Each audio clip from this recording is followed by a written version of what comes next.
Pastor Gary wanted a talk that's going to be much more practical. So what I'm going to do is I'm going to deal with FAQs, frequently asked questions, the ones that you're going to get when you talk to Muslims. And I hope you all do.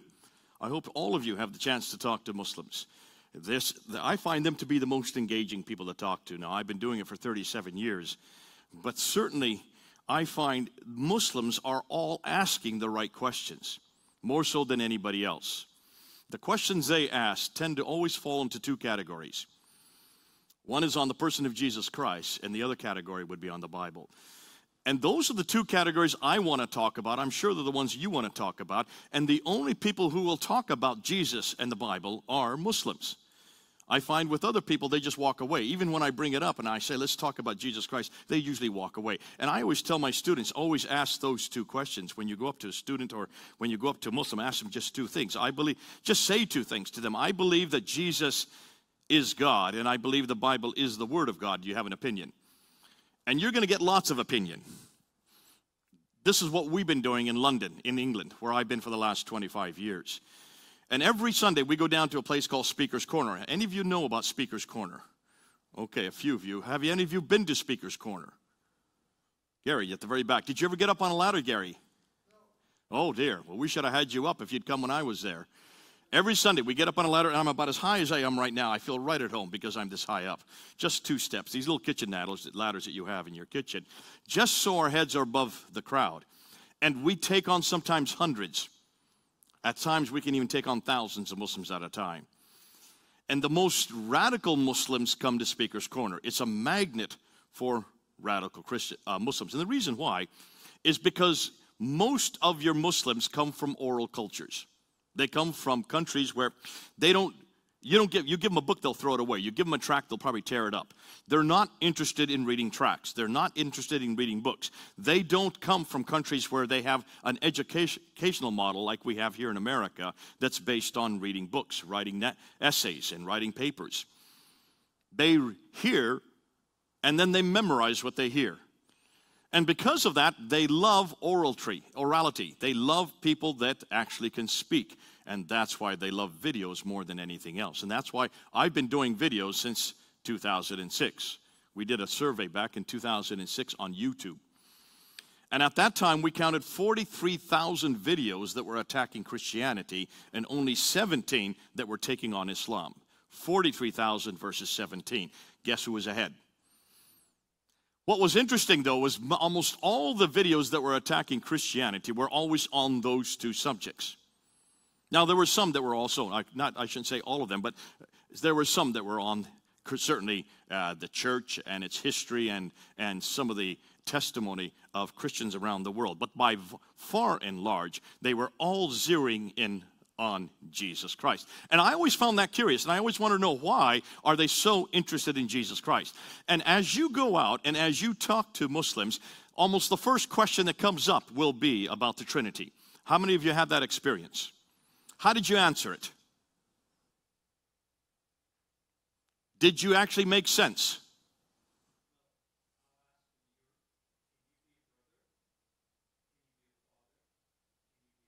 That's a heresy right there. Don't ever do that again. That is Sabellian heresy right there, because God is not Father, Son, because you cannot separate the three. But before that, be careful.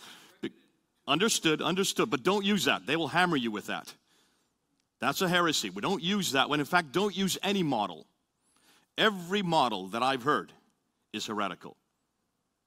Water, steam, ice, just don't use them. The best thing to do is use your Bible. Just go back to the Bible. Open up your Bible. You're doing two things, and let me tell you why.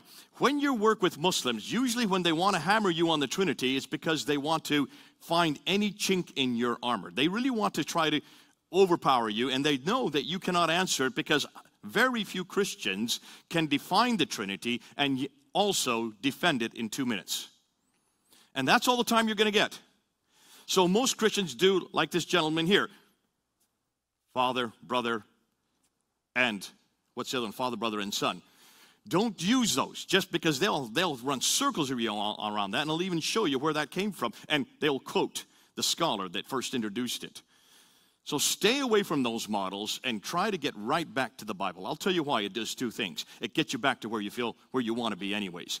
Because I don't care diddly swat about any of your opinions, and you don't care diddly swat about my opinion. And the Muslims don't care about our opinions. What they want to know is, can you define, can you show me where the Trinity is in the Bible? Not the word. Don't even look there. It's not there. In the same token, when they ask you, where is the Trinity, if it's such an important concept, why is it not in the Bible? Ask the same question right back in their lap and say, okay, how do you define God? And the way they define God is tawhid. Tawhid means oneness. It's an Arabic word. So ask them, find the word tawhid in the Quran. It's not there. Now, most Muslims aren't aware of that. They know God is one. They know He is Tawheed, but they all assume that they can find it in the Quran. You can't find it in the Quran. Try and see if you can look at it. No Muslim has been able to find that word. In the same token, we can't find Trinity for a very good reason. It's nothing more than a theological concept which was basically created by Tertullian in the late 2nd century, about 180, to define what we see in the Bible. Now, when I want to talk about the Trinity, and when I want to ask, and when Muslims throw it at me, there's one of two things you can do to help them out, because Muslims are not really looking for an answer. They know that you're not going to give a good answer that they'll be satisfied with. So what you need to do is you need to play the very idea of the Trinity against them. And one of the best things I have found is to ask them, what are the names of God in their Quran? There are 99 names for Allah. And the three most popular names for Allah is Al-Rahman, Al-Rahim, Al-Wadud. You don't have to remember them, they'll know them.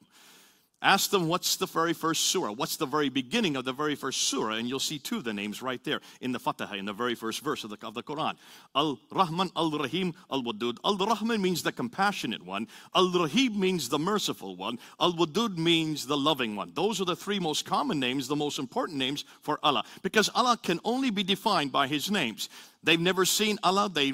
He has never come to earth. They've never had a relationship with Him. They've never seen Him face to face. Therefore, they're totally dependent on these names to describe Him. And these are His eternal names. They have always existed. You don't create names for yourself. You will always have a name. And so Allah has always had these names.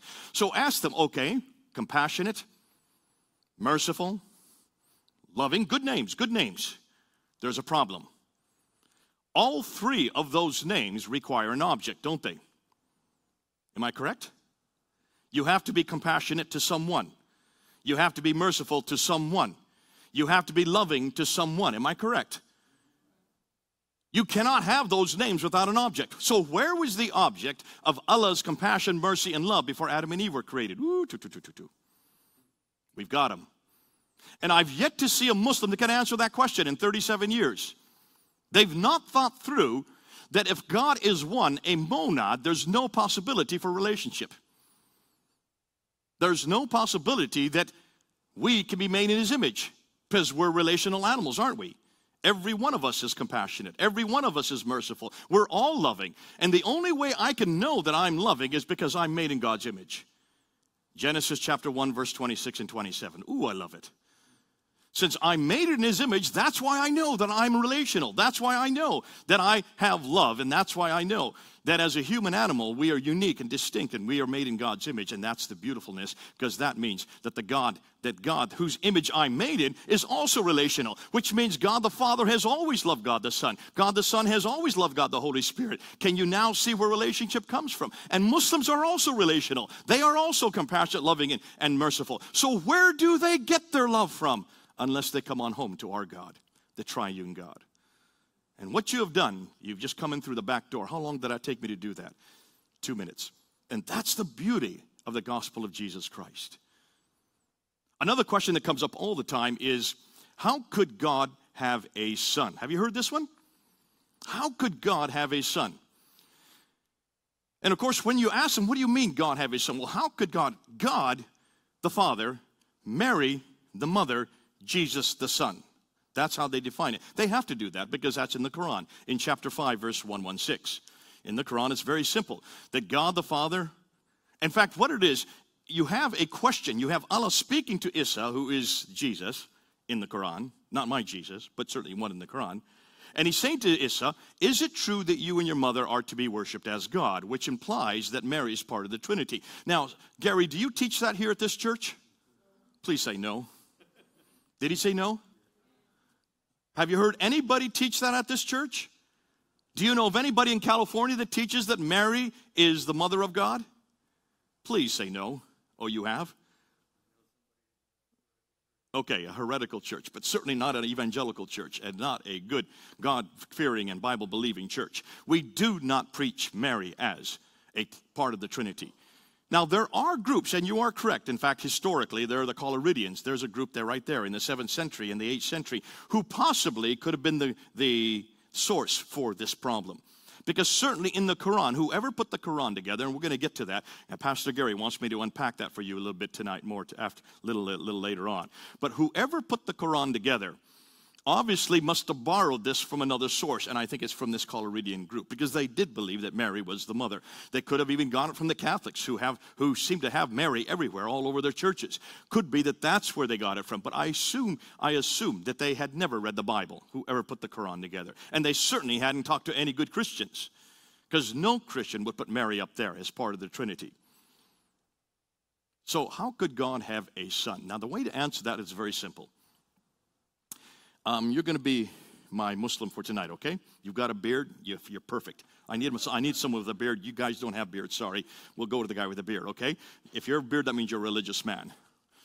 You're supposed to have it about the size, about the length of your hand. It was? Shame on you. You've lost your religiosity. Nonetheless, you're going to be Abdul tonight, okay? So, Abdul, let me ask you real quickly. Where are you from? Bellflower. Are you a son of Bellflower? Oh, darn, you're not going to be any help for me then. I need someone who really likes where they're from. Here's a guy with even better beard. Where are you from? Where are you from? Midway City. Where? Midway City, California. What was it? Midway City, California. Beltway. Midway. Are you a son of Midway? Sure you are, and you're proud of it, right? Unlike this guy over here. He doesn't know where he's from. But you're proud that you are from Midway City. Am I correct? Now, does that mean that you have a biological relationship from Midway, that you were born from the ground of Midway? Absolutely not. But you are sure that you are a son of Midway. And that's all over the world. You can ask any Muslim from any country where they're from and ask them, are you a son of Cairo? Or are you a son of Egypt? Or are you a son of Jordan? Or are you a son of Pakistan? And they will all say, yes, we are sons, unlike this man right here. They are proud to be there, but in no notion do any of them consider themselves as biologically born from that environment. More than that, the Quran even accepts that. In chapter 2, verse 177, it says in the Quran that a traveler, someone who's going from one place to another, is a Ibn ul-Sabili. Ibn ul-Sabili means a son of the road. So in Arabic, it's perfectly legitimate to call someone who is traveling a son of the word. But no one reading that would assume that they were born from the ground of the road. There's no biological relationship at all between the traveler and the road itself. They relate to the road. It's a relational title. In Arabic, there are two words for son. One is ibn and the other is walid. And walid is biological. Ibn is always relational. So when Jesus says, because you have also ben in Hebrew, you can see that you have very much the same thing in Hebrew. When Jesus said he is the Ben Yahweh, he is the Son of God, whenever he used that title, nowhere did he ever intimate that he was a biological son of God. He related to God as a son to a father.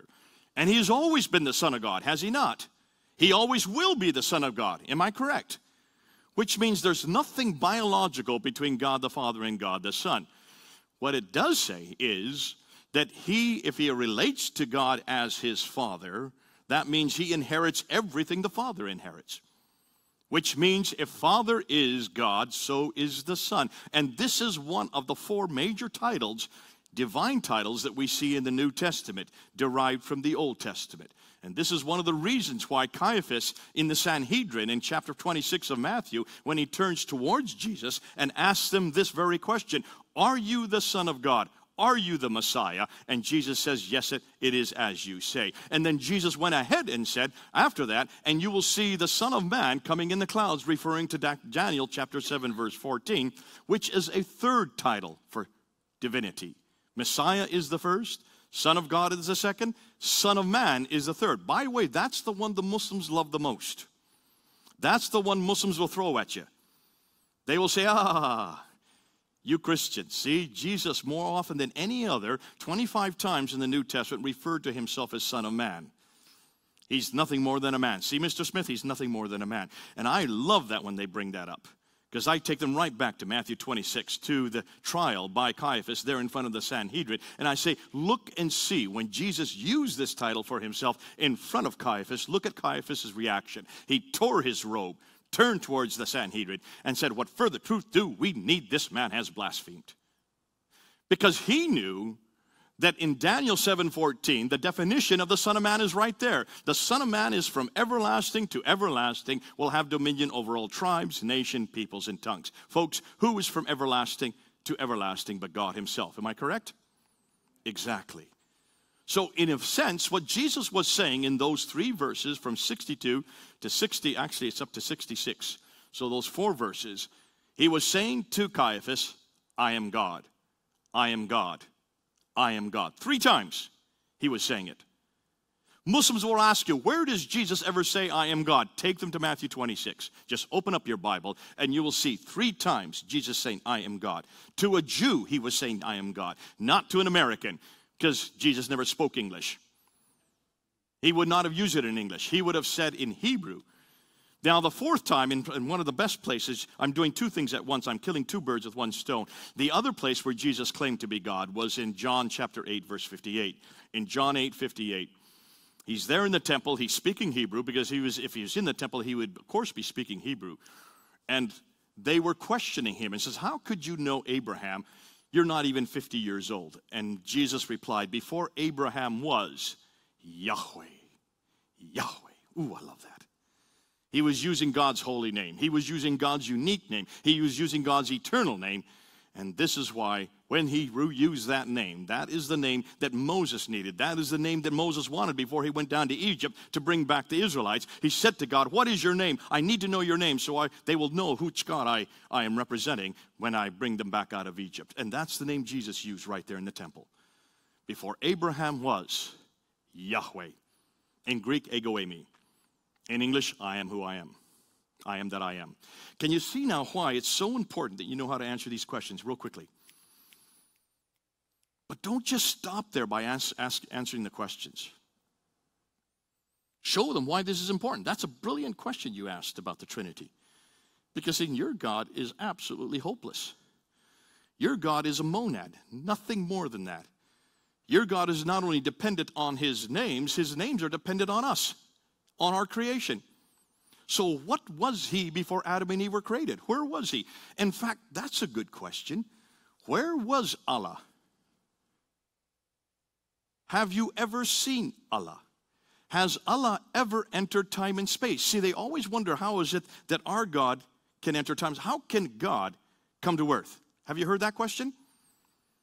And if he was on earth, if God did come to earth, who was taking care of the universe? Who kept the universe running while he was on earth? Now you can see they've confused the Trinity again.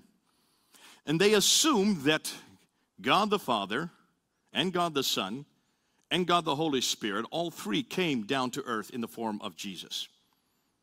And then when he came, he was first God the Father, then he became God the Son, all 3 wrapped up into one Godhead. And then he then returned back up to heaven as God the Holy Spirit, all 3.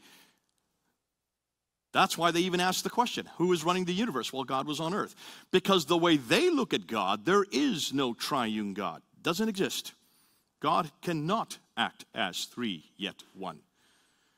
And so they're imposing onto us their view of God. And that's why they ask the question. That's why you need to help them understand. Go right back to Scripture again. Go right back to Scripture.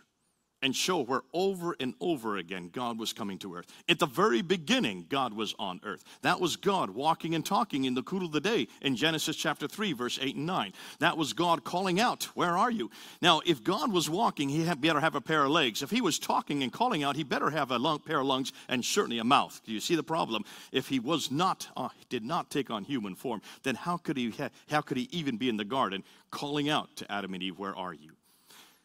What's interesting is take a look at those two little verses in chapter 3, and you can almost plug in a number of things about God right there. First of all, you can see that God is able to enter time and space. Can the Muslim God, Allah, enter time and space?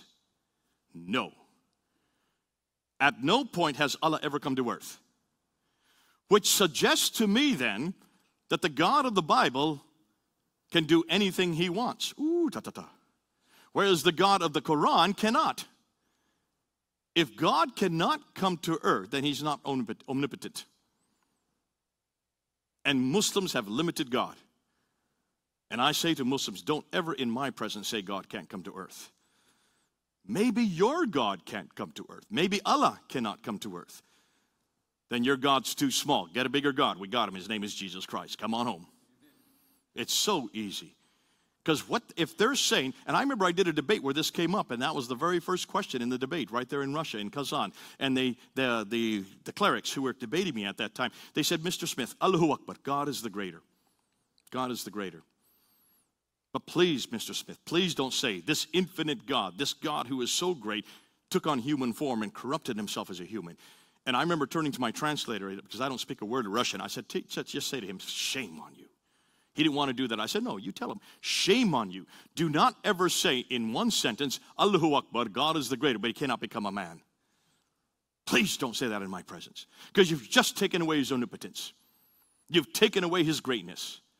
My God can become a man anytime he wants. And he did so right through history. He was there wrestling with Jacob. You better have a pair of legs. You better have a pair of hands if you're going to wrestle. He was there leading the children of Israel as a cloud during the day. See, he doesn't have to only take on human form.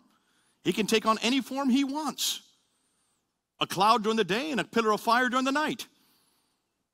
He was in the burning bush with Moses. Ooh, that's a good one you can use because that's the bridge. You can go right into the Quran and go to chapter 20 of the Quran because there's the same story in the Quran. See, the Quran, interestingly, is a book that has borrowed story after story after story. It has borrowed most of the material. Good 70% of the material is borrowed from other sources, and we know exactly where they borrowed them.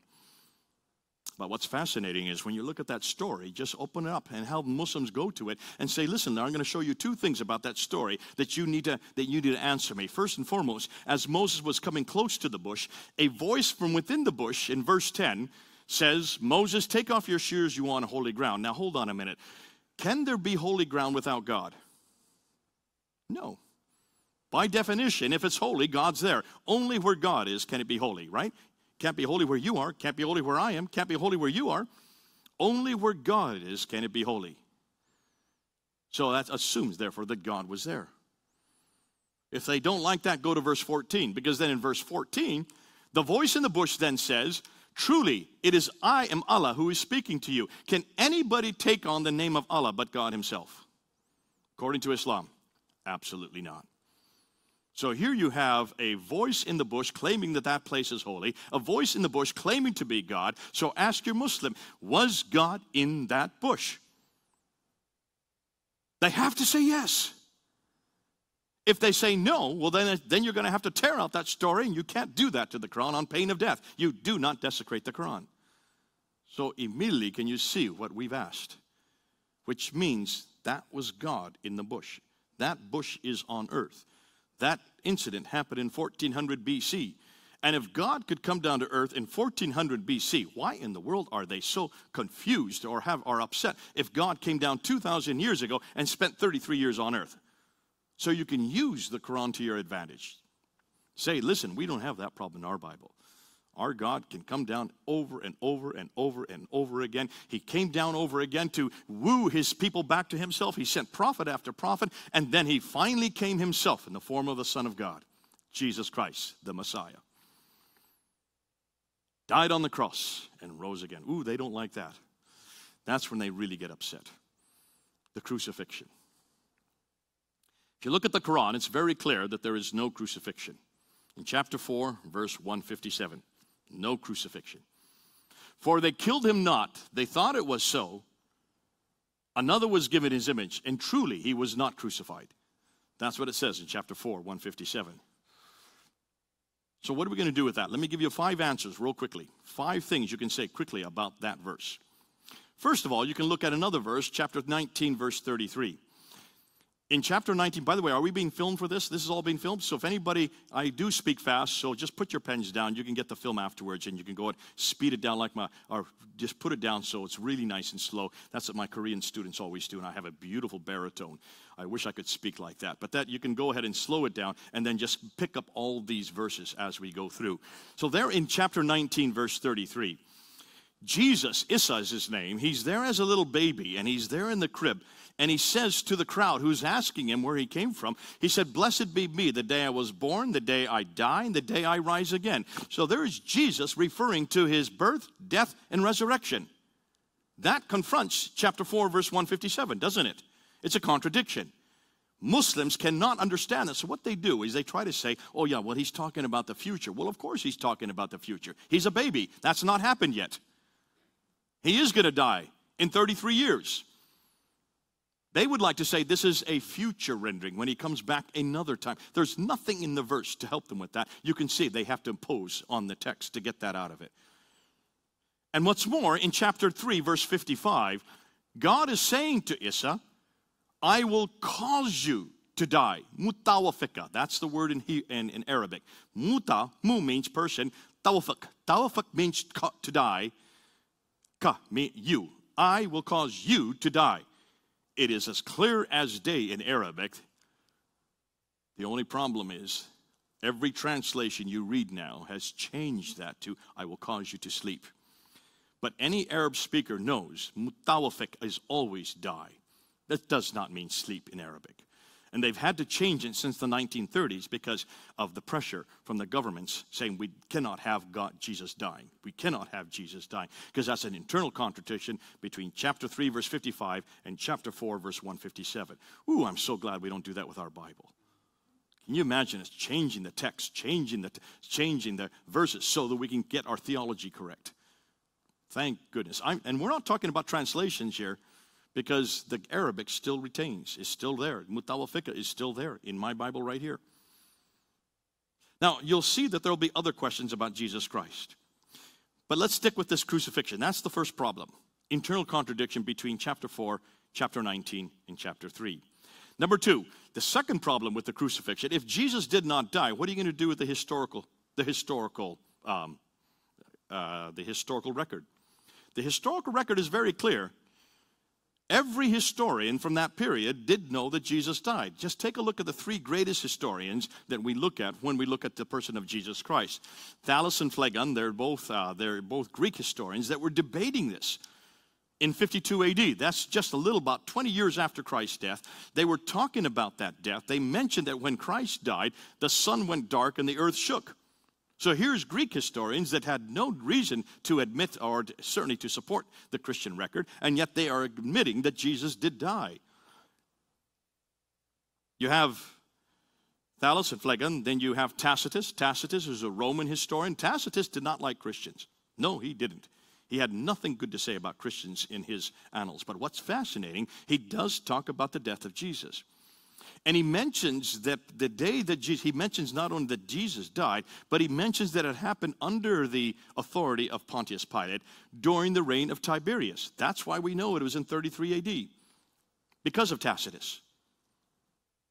Josephus, a Jewish historian, talks about the death of Jesus and curiously mentions the fact that Christians thought he rose again. That's the only non-biblical record we have for the resurrection. So here you have Greek, Roman, and Hebrew or Jewish historians all supporting the death of Jesus. In fact, the question I always ask my Muslim friends is, can you find me one historian, just one, from the 1st, 2nd, 3rd, 4th, 5th, 6th, up until the 7th century that denied the crucifixion of Jesus? Not one. The only reference to the fact that Jesus did not die is in chapter 4, 157 in the Quran, from the 7th, or as we're going to find out, probably 8th or 9th century. And you then understand why not only do you have internal contradictions, you have historical contradiction. What about the eyewitness account? Who was at the foot of the cross? Weren't there eyewitnesses there? Yeah, there was. John was there, wasn't he? John was the favorite disciple of Jesus. John had been with Jesus for 3 years. He was at the foot of the cross. Jesus spoke to him. Would not John have known who his Christ was? Would he have not known who the man on the cross was? Absolutely. Don't you think he would have said something if it was another man? And what about the mother of Jesus? She had known Jesus for 33 years. A mother knows her own son, and I don't hear anywhere in the reference there or anything that Jesus or Mary had any doubt that that was her son on the cross. And what about the man on the cross? Wouldn't he have said something? You got the wrong man. I'm not him. Help me. No, look and see what he said. Look at what he said on the cross. Father, forgive them, for they know not what they do. Into your hands I commend my spirit. That does not sound like the wrong man. That does not sound like the man who is not guilty. That sounds like, I'm sorry, that's not the right word. He was not guilty to begin with. You're correct. But it does not sound like the man who was duped. He willingly went to the cross. He knew that he was to be on the cross. And that's why he was going home to be with his Father.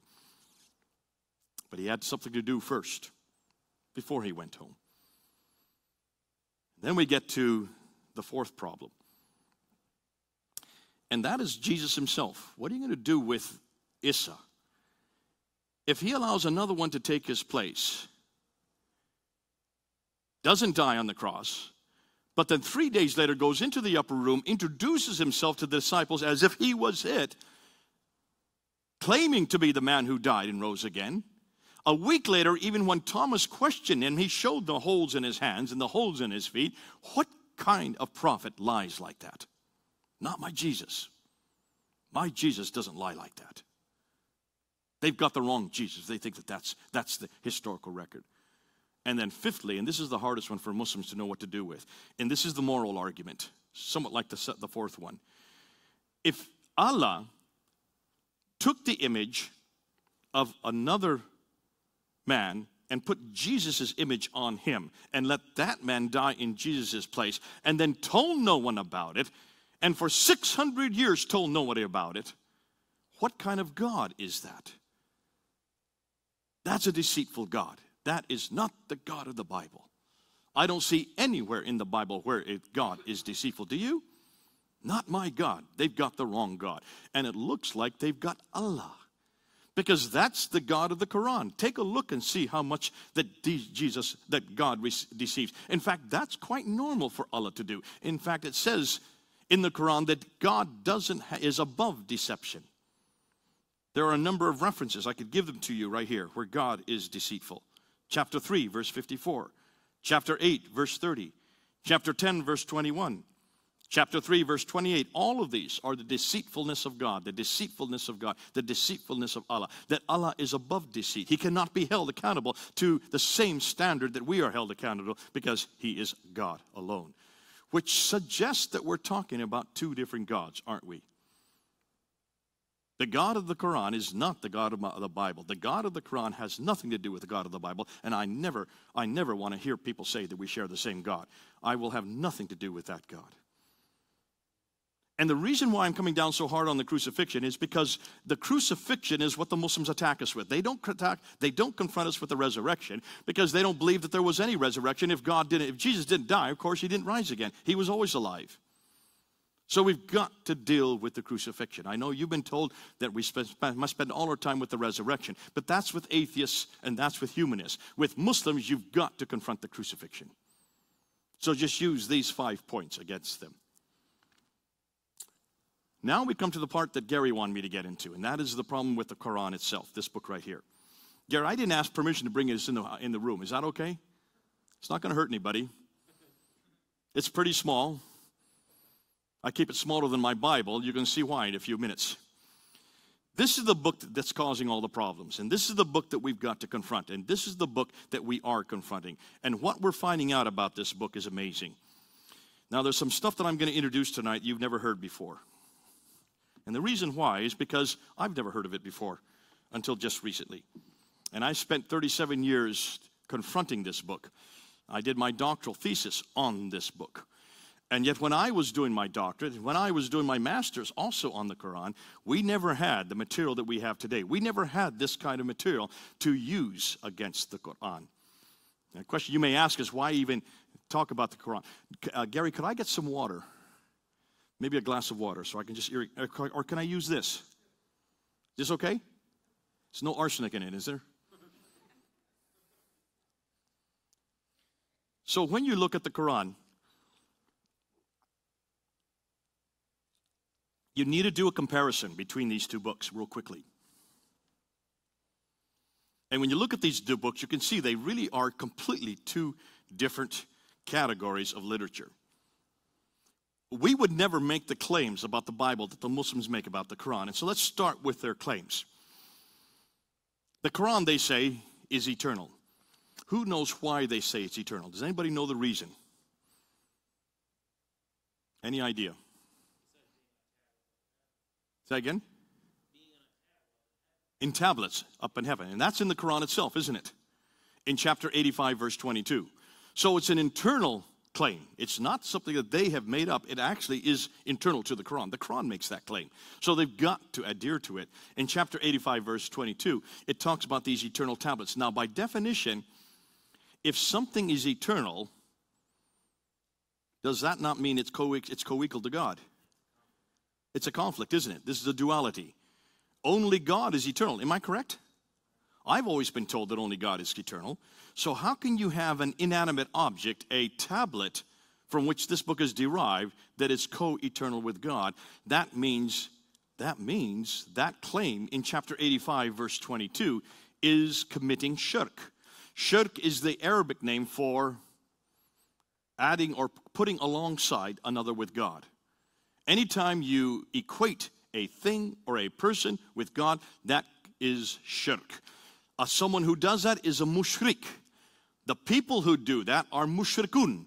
We are mushrikun. That's the name they give us. Because they say we have elevated a prophet, Jesus, to the status of divinity. Therefore, we're mushriks. We have committed shirk. Well, the Quran has committed shirk. And there was a group in the 10th century called the Mutazilites who did say that. They actually looked at that verse and they said, we've got to tear that out. That can't remain. Because how can you have a thing co-equal with God? How can you have something equal, eternal? Only God is eternal, and that's one of his definitions. That defines him. If you're going to have a tablet that's co-eternal, you have committed shirk. We have to tear that out. When they brought this to Mamun's court in the 9th century, the Qadarites, who were the ones who were an ascendancy at that time, destroyed, killed every one of the Mutazilites. That's what they do in Islam. When they don't like something, they don't just sit there and debate it. They actually kill you. It's very clear. When you leave Islam, you get killed. It's called an apostate law. And anybody who's an apostate must be put to death. And that's in the Quran, chapter 4, verse 89. He who leaves Islam, kill him. Very simple. Every school of law, the Hanbali, the Hanafi, the Maliki, and the Shafi school, all four schools of law dictate that anybody who leaves Islam is an apostate. Apostates must be executed. The only difference between the four schools is which day you do it. Some say immediately, like the Hanbali school. The Hanafi and the Maliki school say that it must be in 3 days, and the Shafi school gives 10 days. That's it. But you must be executed. You must be executed. They do not take criticism. They do not take rejection. And that's why it's fascinating that those who actually brought this up as a problem in the 10th century were all killed off, all destroyed. And then the Qadarites shut down ijtihad. Ijtihad means to interpret the scriptures, and therefore no one could interpret scripture then for 1,000 years.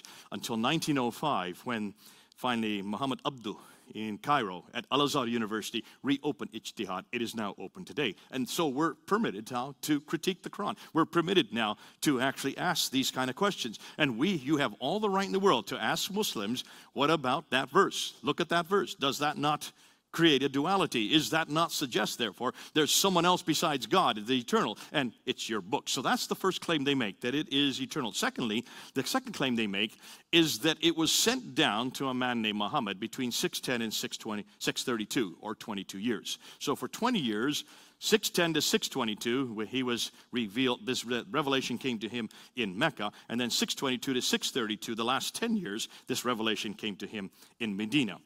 2 cities, Mecca, Medina, yeah.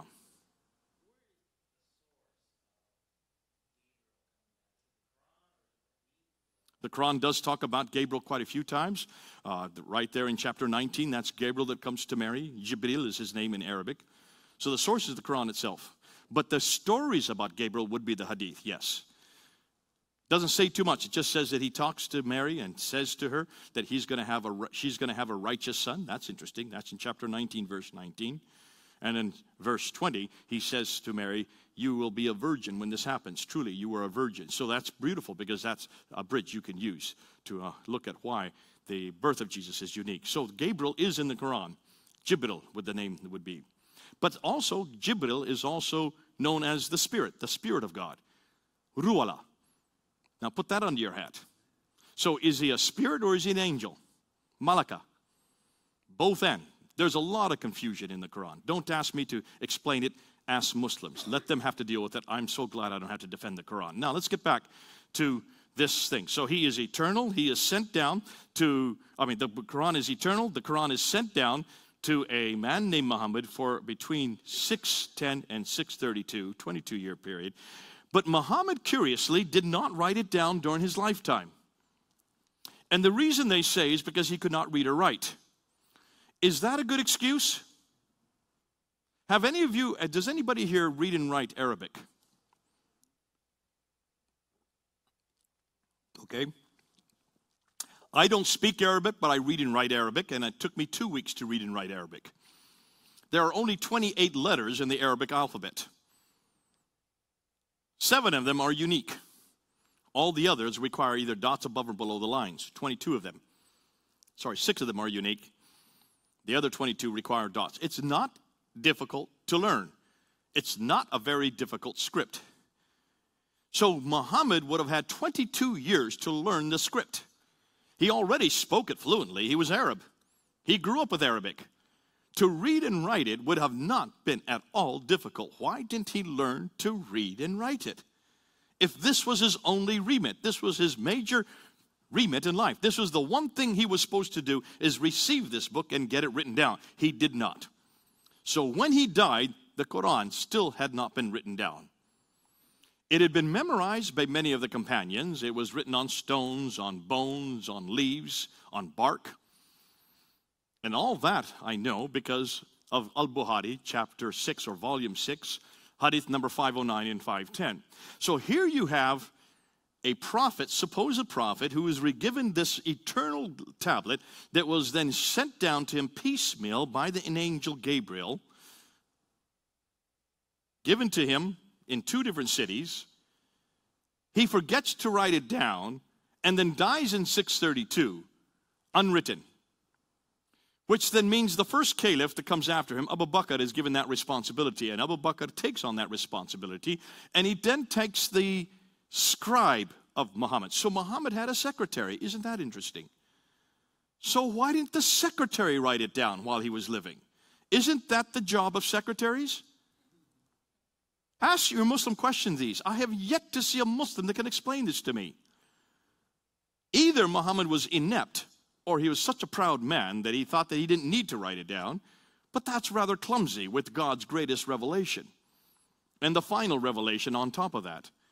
So Abu Bakr, 2 years after Muhammad's death, had Zayd ibn Thabit go and find out everybody that had memorized and write down what their memory was, and then write down what he found on stones and bones and bark. Stones, bones, and bark. And put the first copy, the first recension of the Quran together. So that was done in 632 to 634, 2 years after Muhammad died. That copy was then given to one of the wives of Muhammad. Her name was Hafsa. She put it under her bed. Why? We don't know. It's obviously she didn't want to read it. If this was the greatest revelation finally written down, why don't you think she would have been curious enough to read it? What we do know is that 20 years later, at the time 652 then, the third caliph comes to power. Abu Bakr dies. Umar takes over from 634 to 644. He is killed. Uthman, the third caliph, takes over in 644, and he rules till 656. Now, in 652, word has come to him that there are a multiplicity of Qurans that don't agree with the one that is given to Hafsa. But how does he know, since he doesn't have Hafsa's Quran? It's under her bed all this time. Nonetheless, they know that there are disagreements. So he says, okay, I want you to get Hafsa's copy. So he had Zayd ibn Thabit go and get Hafsa's copy, one of the wives of Muhammad. She gives it to them. So this is 20 years later. And he says, take that copy and rewrite it again. Why do you need to rewrite it if it's already written? And if you have any disagreement amongst you, and there was 4 of them that were given that responsibility, Zaid ibn Thabit, the secretary, Allah Zubair and Harith, 3 others. The 4 of them were to rewrite the Quran again using Hafsa's copy, and if there were any disagreements, they were to rewrite it in the Qurayshi dialect. Now, none of you speak Arabic here, but if you did speak Arabic, you'd know that immediately there's a problem there, because dialectic differences, by definition, require dots above and below the line. That's how you get dialectic differences. Even more so, they require vowelization, the dhamma, the u sound. Sorry, dhamma, the u sound, which is a little curlicue above the line. The fatha, the a sound, which is a little sliver above the line. And the kasra, the e sound, which is a little tick below the line. U, a, e. Those are the 3 vowels in Arabic. That's it, only 3 vowels. Everything else is consonantal. Consonant after consonant after consonant. So how can you have dialectic differences in the 7th century when there were no diacritical marks in the 7th century? There was no vowelizations. Those weren't invented till the 8th and 9th century, 100 to 200 years later. Are you following me? No, not many of you. I can see I'm losing all of you. That's all right. You don't really have to know this. People like me have to know this, because this is where we're hammering the Muslims. They have no idea how to answer that. And yet there it is. Write it in, if you have any dialectical differences, write it in the Qurayshi dialect. The reason why no one gets this, and the reason why even the Arabs certainly don't want to talk about it, is because that portion, that story, comes from a man named Al-Bukhari in the late 9th century. That's 240 years later. None of that we know about the Quran comes from the 7th century. We know nothing about the Quran from the 7th century. There's no writing whatsoever about any Quran at all in the same century that the Muhammad lived. It's all what they thought happened 240 years later, 870, redating it back to 632 and 652.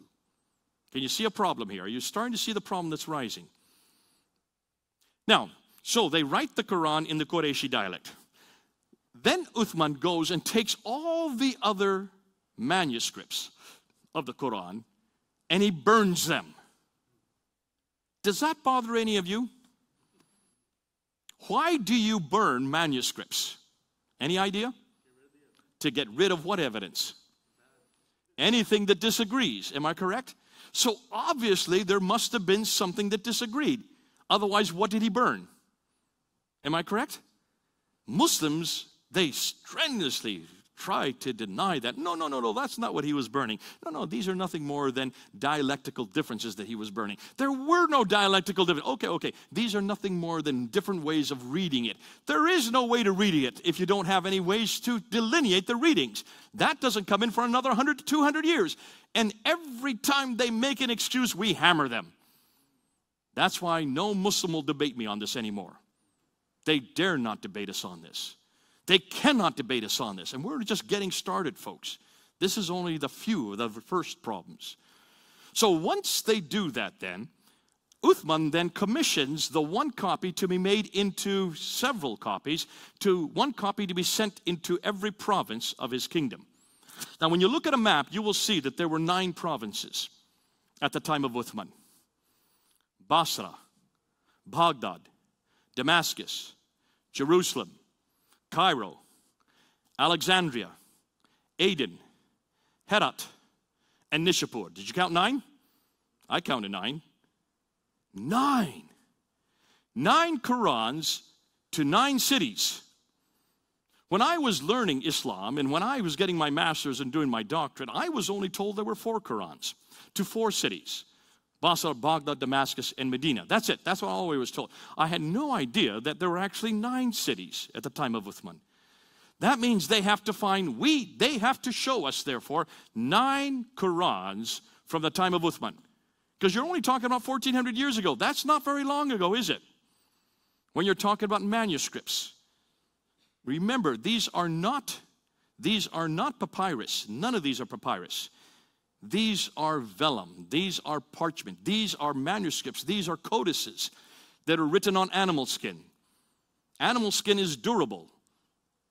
If you have any doubt, take a look at what we have for parchment and vellum when it comes to the biblical manuscripts. Look and see what we've got in the British Library. Come to London, where I've been living for the last 25 years. Go look at the British Library, and you'll see the Sinaiticus right there, which is part of our tour. When we go people through the British Museum and the British Library, you'll see the Sinaiticus, the entire New Testament, from the time of the 4th century, between 325 and 350 AD. That is 300 years before the Quran. It is as pristine today as the day it was written. There's no blemish in it. It's a beautiful book. Right next to it is the Alexandrinus. The Alexandrinus is both the Old and the New Testament from the 5th century. That's 200 years before the Quran. If we could come up with those two manuscripts just in the British Library, you want to go down to the Vatican, and you have the Vaticanus, which is, again, the New Testament, much like the Sinaiticus from the 4th century, though they're known as the 3 metropolitan codices. They are all 3 to 400 years before the Quran. What's fascinating is we can come up with 365 manuscripts of the New Testament alone, either partial or complete before the 6th century. All we're asking the Muslims is one, just one of those 9 from the 7th century. One manuscript from the mid-7th century, complete and unchanged. That's all I'm asking. Is that too much to ask? Absolutely not.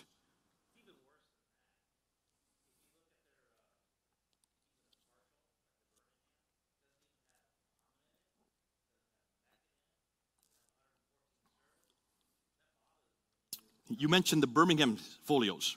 Do you know the dates for them? 568 to 645. When was Muhammad born? 570, died in 632. Okay, what's the problem with that manuscript right there? He's talking about the Birmingham folios. There's just 2 folios from Surah 18, 19, and 20, which was discovered in in Birmingham, but it was discovered by carbon dating in the Oxford lab in 2015. 568 to 645. Do you see the problem with that? You notice no Muslim scholar has supported those dates. Why do you think? Well, Muhammad was there in 570. No, remember, what did I say? When was the Quran written down in its final form? 652. So if the latest date of these carbon datings, the very latest date is 645, that's 7 years before 652. You can't have a manuscript or even folios that predate Uthman. And the only ones who got all up in arms, got so excited about it, was the BBC. Western scholars who didn't know the dates for Muhammad. That's why Muslim scholars have become very silent. They haven't said anything about it. It gets even worse than that. What's your name? Greg, it gets even worse than that, Greg. If you want to look and see, there's not just the Oxford lab. There's also the laboratory in Kiel, the Oxford lab. There's also the laboratory in Lille, and there's also the lab in Zurich. 4 different labs, all in Europe. They have now looked at the Sana manuscript, which is even older than the Birmingham folios. In fact, the Birmingham folios are supposedly from the Sana manuscript, and they've taken a look and they've done carbon dating on all 4 laboratories. Guess what the date they have for those carbon datings? Every one of them is prior to 550. Every one of them. The latest date for all of them is 550. They go all the way back to 443. 443 to 550. Muhammad was even born to 570.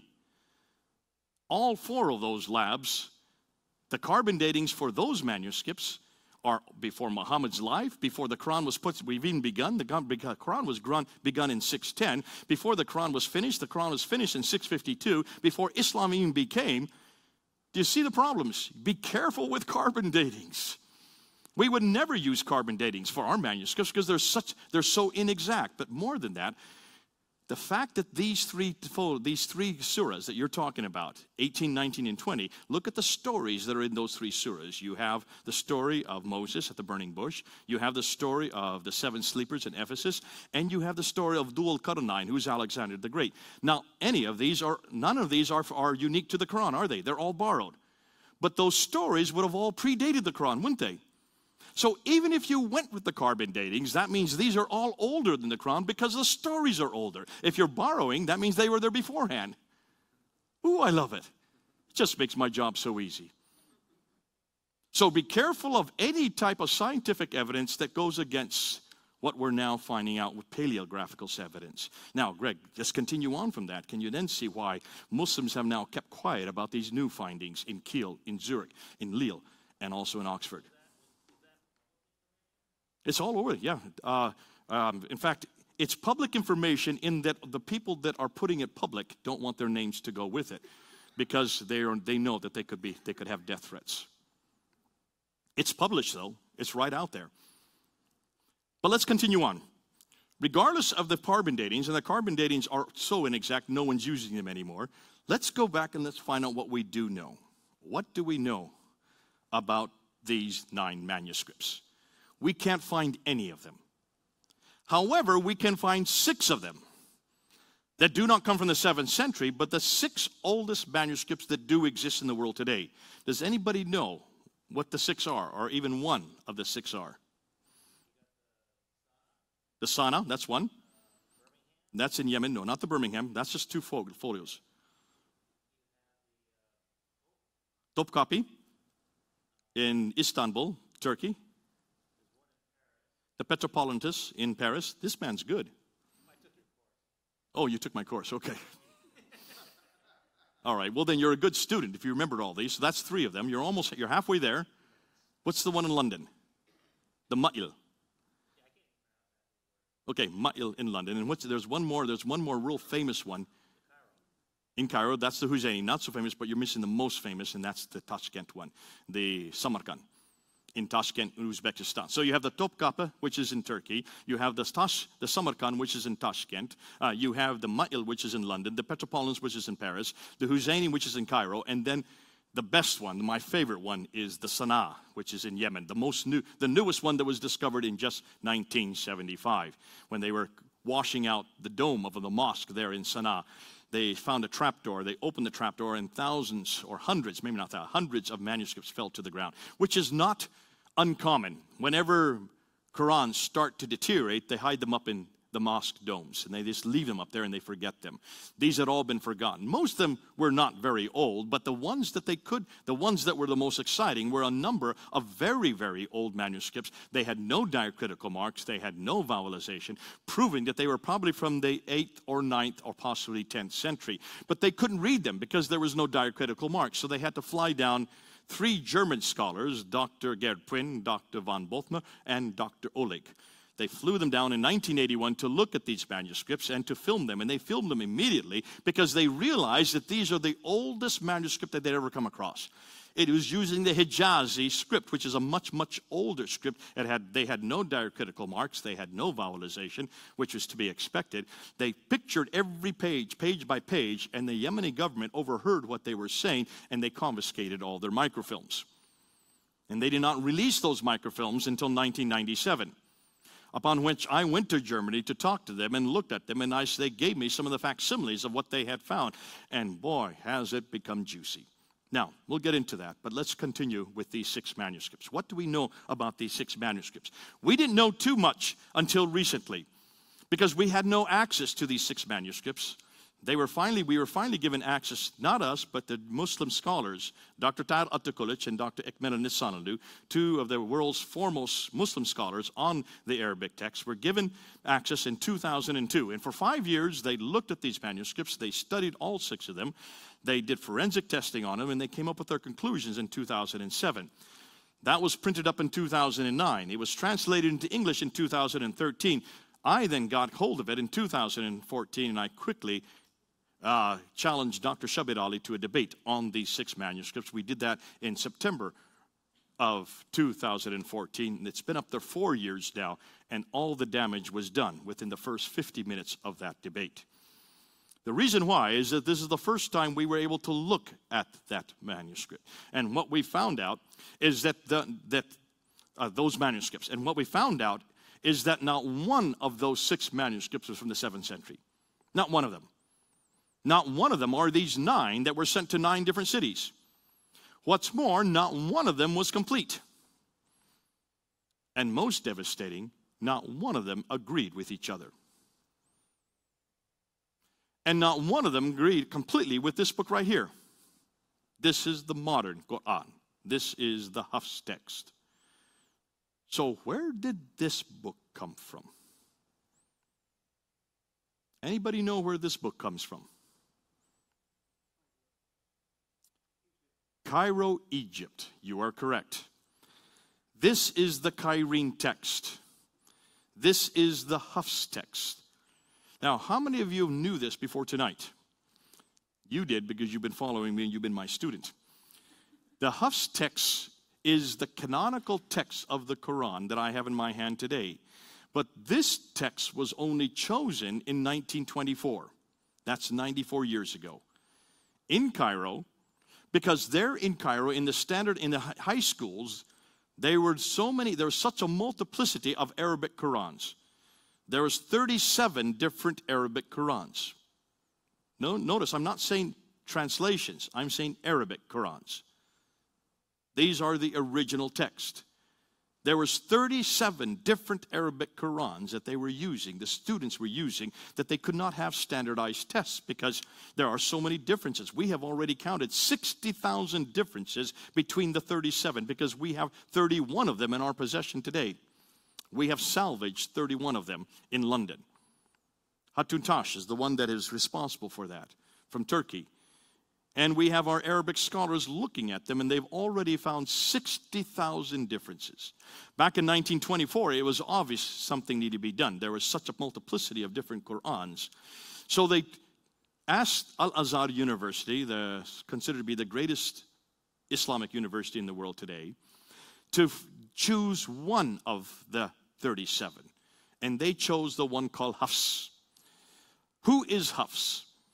Hafs is a student who died in 796, late 8th century. That's 144 years after Muhammad. Never knew Muhammad. Came from Kufa. Didn't even live where Muhammad lived. Lived hundreds of miles away and hundreds of years later. And it was his text that was chosen as the official text for all the high schools in Cairo in 1924. What did they do with all the other texts? They took them all, they took them to the Nile, and they drowned them. They're still in the Nile today, the Nile River. This time they didn't burn them, they drowned them. So whenever you find a Quran that doesn't agree, you either burn it or drown it. That was done 94 years ago. By 1936, they realized that what they had done in Cairo was so successful, because now they could get standardized tests, that they decided to make it nationwide. So all of Egypt then was given the Hafs text. And it was known as the Farouk text, named after King Farouk, who became king in 1936 to 1952. But that was just Egypt. In 1985, in Saudi Arabia, they saw what was happening in Egypt, and they realized that that was so successful in Egypt, they wanted to make this worldwide. So King Fahd, the king at that time in 1985, took the Hafs text and standardized it and canonized it as the official text for all Qurans all over the world. That was only 33 years ago. Which means some of you in this room are older than the Quran. Ooh, put that under your hat. And yet the Muslims tell us the Quran is eternal. The Muslims tell us it was sent down to a man named Muhammad. The Muslims tell us that it was compiled at the time of Uthman. The Muslims tell us it has never changed. The Quran we have today is exactly like that one in heaven. Can you see from what I've just told you in the last half hour that we can destroy the Quran and every one of those pronouncements? And it's only taken me 30 minutes to do it. And all of you understand what I've said. I've not even got into the nitty-gritty. I've not even got into where the differences are. I've not even got into how many variants there are. But we're going to come up with something in November that's going to destroy even more. I can't tell you too much about it. Even Gary is why he wants me to say much about it. What we now are doing is looking at the original canonical text. That means the actual, not the canonical. That's not the right word. Consonantal. the consonantal text. That's the original text with no diacritical marks, with no vowelization. We have now pictures of over 4,000 variants within the 6 major manuscripts. We have not shown them to the world. We have not done like with like, showing every one of the manuscripts. There are thousands of erasers, words, entire sentences that have been erased. There are thousands of insertions, words, phrases, sentences, paragraphs that have been inserted at a later date.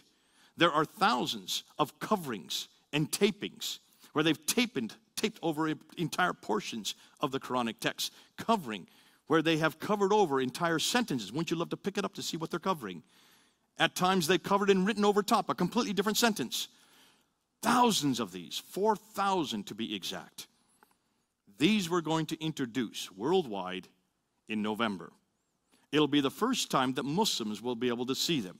And what we're doing is we're taking slide by slide every variant and putting it next to the Hafs text, showing exactly where they change. So even you who do not read Arabic, you can just visually see the differences. Then we'll show you what each one says. And then we'll show you how it's changed the text and how it's changed the theology. This will be the first time that Muslims all over the world will have to pay attention. This is going into a software that you can get on your own computer. You will have access. It's called Quranic Gateway. It's been put out by Rabbi Zacharias Ministries. We're the ones that are doing the work for him. I'm not doing it. I'm only the one that's actually doing the comparisons. But can you see what this is going to do to the Quran in just a few months? No Muslim will be able to say that that Quran comes from heaven or from Muhammad or from Uthman, or even from the first 13 centuries. The only thing they can say is the Quran we have in our hand today is only 94 years old. Prince Philip in England is older than that Quran. And the canonical Quran, the one that every Muslim is using around the world, many of you in this room are older than it. Thank God we don't have this problem. Gary, over to you.